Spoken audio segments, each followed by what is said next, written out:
दोस्तों, बिहार चुनाव के जब नतीजे आए थे तो हमारे साथ समाजवादी पार्टी की एक प्रवक्ता जुड़ी थी, महिला प्रवक्ता थी।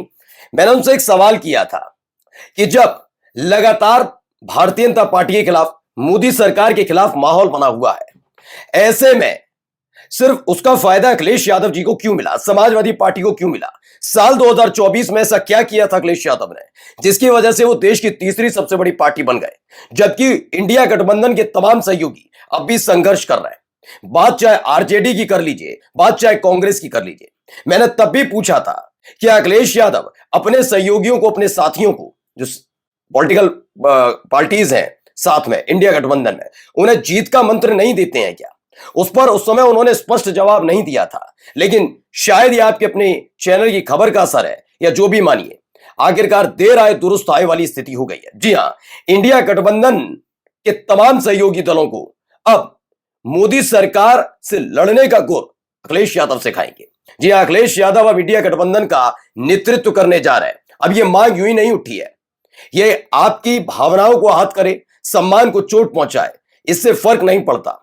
अब यह कहा जा रहा है कि बहुत बार देख लिया, जब से इंडिया गठबंधन बना है, राहुल गांधी के इर्द गिर्द ही पूरा गठबंधन घूम रहा है, लेकिन अब इसका नेतृत्व ऐसी पार्टी को देना होगा जो कम से कम अपने दम पर अपने राज्य में अच्छा प्रदर्शन करके देश की तीसरी सबसे बड़ी पार्टी बनी। जी हां, इंडिया गठबंधन का नेतृत्व अखिलेश यादव करने जा रहे हैं। नमस्कार, मैं हूं प्रज्वल गौतम और आप देख रहे हैं खबर चौक।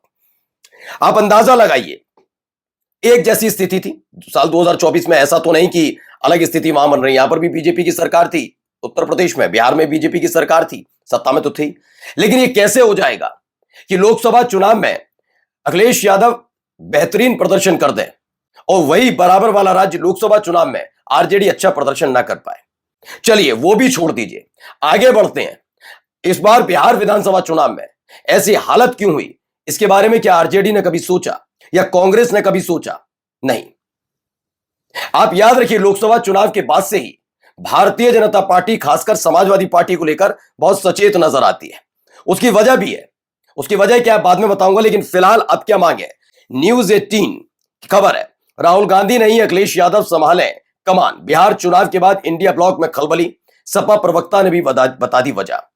दरअसल यह जरूरी भी हो जाता है जब आप कई मोर्चों पर हार रहे होते हैं। मैं ये नहीं कहता कि राहुल गांधी ऐसे नेता है वैसे नेता है, जरूरी नहीं कि हर नेता अच्छी नीयत का हो लेकिन कामयाबी हो जाए। हर व्यक्ति जो अच्छी नीयत का होता है वो कामयाब हो जरूरी नहीं होता। हर एक क्षेत्र का अपना एक गुर होता है। अब एक बहुत बड़ा एक्टर है, मानकर चलिए कोई बहुत बड़ा एक्टर है, ठीक है, लेकिन वो सीधा है, सज्जन व्यक्ति, लेकिन एक्टिंग नहीं आती उस स्तर की। एक थोड़ा उस एक्टिंग के गुर को जानता है, तो आपको एक अच्छा व्यक्ति वैसा वाला चाहिए जिसमें एक्टिंग नहीं आती, उसके साथ फिल्म बनाएंगे या उसकी फिल्म देखने आएंगे, या फिर उसकी जो वाकई एक्टिंग अच्छी करता है। जो एक अच्छा क्रिकेटर है, वो बहुत नियत का अच्छा है लेकिन क्रिकेट अच्छा नहीं खेल पाता, तो आप ऐसे व्यक्ति को टीम में जगह देंगे? नहीं। मैं फिर कहता हूं, नेतृत्व करने की क्षमता एक अलग चीज होती है, उसमें तमाम चीजों को देखना होता है। मैं अब भी कहता हूं, अध्यापन करना चाहिए, पढ़ना चाहिए, थोड़ा आकर सीखना चाहिए कि उत्तर प्रदेश के अंदर लोकसभा चुनाव के दौरान समाजवादी पार्टी के नेता कार्यकर्ता क्या कर रहे थे। बहुत आरोप लगते हैं अखिलेश यादव पर कि ट्वीट ट्वीट खेलते हैं, ये नहीं करते वो नहीं करते, लेकिन कई दफा देखा कि अखिलेश यादव को जब जरूरत पड़ी सड़क पर उतरने की तो अखिलेश यादव ना उतरे केवल, बल्कि उन्होंने ऐसा गर्दा उड़ाया कि सामने वाली पार्टी दिखती रह गई। खासतौर पर बीजेपी को कई जगह झटका लगा, चाहे अब जंतर मंतर वाला वो चुनाव आयोग के ऑफिस जाने वाला दृश्य हो, या याद रखिएगा जयप्रकाश नारायण के नाम पर जो बना हुआ है पूरा एक इमारत, उसमें अंदर जाने को लेकर रोक वाला मसला था। हर जगह अखिलेश यादव ने अपना हुनर दिखाया है।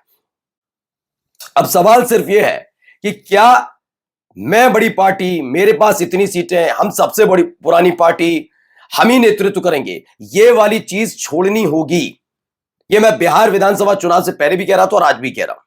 मैं ये नहीं कह रहा कि आरजेडी ने अच्छा प्रदर्शन नहीं किया, मैं अब भी बता रहा हूं, अगर आप वहां जाकर देखेंगे महागठबंधन में बिहार में, तो एनडीए के पास 2 से 3 बड़े दल थे, 2 बड़े दल थे स्थानीय स्तर पर जो बीजेपी को लाद कर लेकर चल रहे थे। सिर्फ स्पष्ट बोल रहा हूं, सुनिए कौन कौन था। बीजेपी ले लीजिए, उसके साथ साथ ले लीजिए जेडीयू, एलजेपीआर, हिंदुस्तानी आवामी मोर्चा और उपेंद्र कुशवाहा की पार्टी। यह हर कोई जानता है कि बीजेपी का उतना मजबूत आधार नहीं है जैसे कांग्रेस का नहीं है बिहार में, उतना भी बिहार में बीजेपी का भी नहीं है। लेकिन बीजेपी के साथ 2-3 फैक्टर काम किए।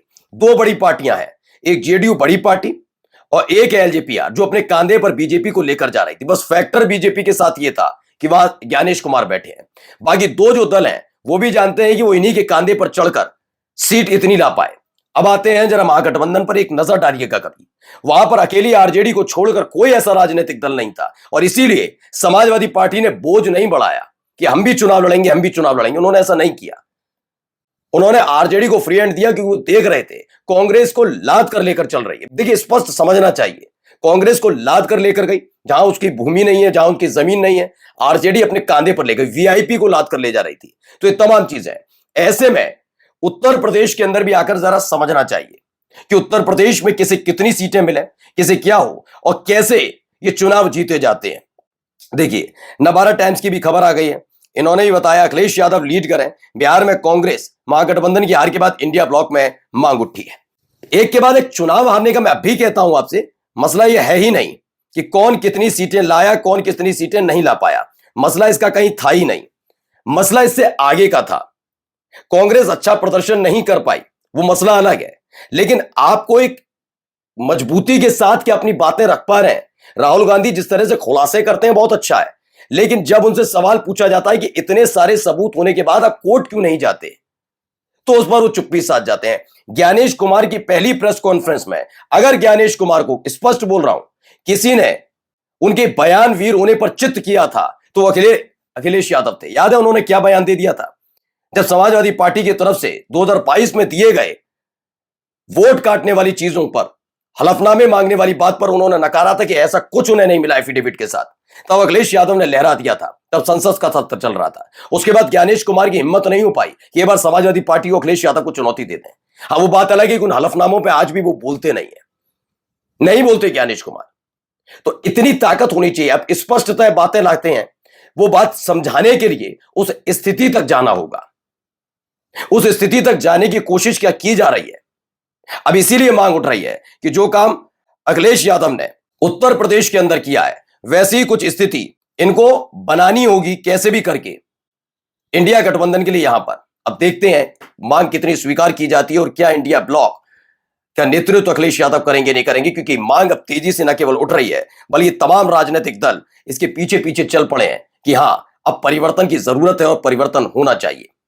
अगर परिवर्तन हुआ तो यकीन मानकर चलिए, मैं ये नहीं कहता कि बहुत ज्यादा परिवर्तन हो जाएगा, चीजें हो जाएंगी, क्योंकि चुनाव आयोग को आप जानते ही हैं, लेकिन यह बात भी सच है कि जनता अखिलेश यादव के साथ जुड़ती है।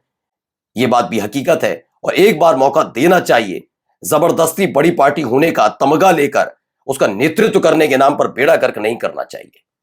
यह आज ही की मांग है और आज की मांग को आज ही पूरा करना चाहिए। नमस्कार। New public inter college Lucknow, admission open. For more information, call 0522 282232 or 7755 089585.